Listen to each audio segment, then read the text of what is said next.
Il y a une semaine est sorti le film The Batman et donc au bout d'une semaine, est-ce que le film est vraiment bien? Parce que c'est vrai que les critiques à chaud ont tendance à être toujours exceptionnelles, mais on n'a pas vraiment le temps d'être objectif. Du coup, est-ce que The Batman après une semaine c'est bien? C'est ce qu'on va voir dans ce TikTok. Et donc j'ai eu l'occasion de voir The Batman une deuxième fois au cinéma. J'ai même remporté une affiche sur le concours Instagram du cinéma. Et donc je vais faire un petit parallèle avec le film Spider-Man No Way Home. No Way Home, c'est l'exemple parfait du film que, au premier visionnage, tout le monde est fan et tout le monde est content.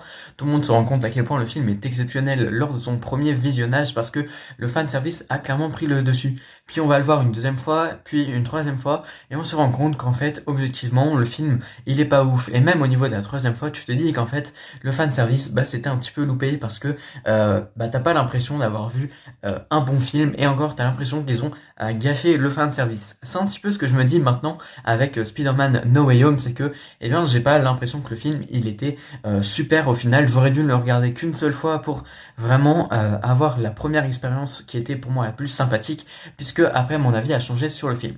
Sur The Batman, c'est pas du tout le cas, puisque certes j'ai ressenti plus de longueur sur le deuxième visionnage, vu que le film dure 3 heures et qu'on le connaît déjà, ça paraît normal. Néanmoins, j'ai quand même trouvé le film très très bon lors du deuxième visionnage, et je l'ai trouvé encore plus excellent. Alors, est-ce que c'est un problème pour The Batman? Est-ce que finalement le film il sera plus mauvais pour le deuxième visionnage? Je pense que vous l'aurez compris. Non, le film il reste très bon, il a toujours de bonnes mises en scène, il a toujours un scénario incroyable, il a toujours un jeu d'acteur incroyable. Et vu qu'il y avait peu de fan service, si ce n'est peut-être à la fin du film, le film il arrive à être tout à fait original et ne pas se servir du fan service, et donc c'est pour ça qu'on va l'apprécier. Moi j'ai franchement aimé The Batman, comme je vous l'ai dit, je vous invite à aller sur ma critique YouTube sur le cinéma d'Hugo.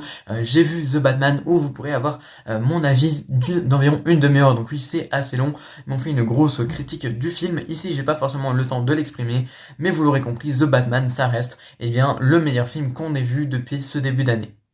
N'hésite pas à t'abonner à ce TikTok, à le liker, à le partager si tu veux donner ton avis dans les commentaires, tu peux aussi. En tout cas, on se retrouve très bientôt pour d'autres TikTok et n'hésite pas à aller me voir sur YouTube.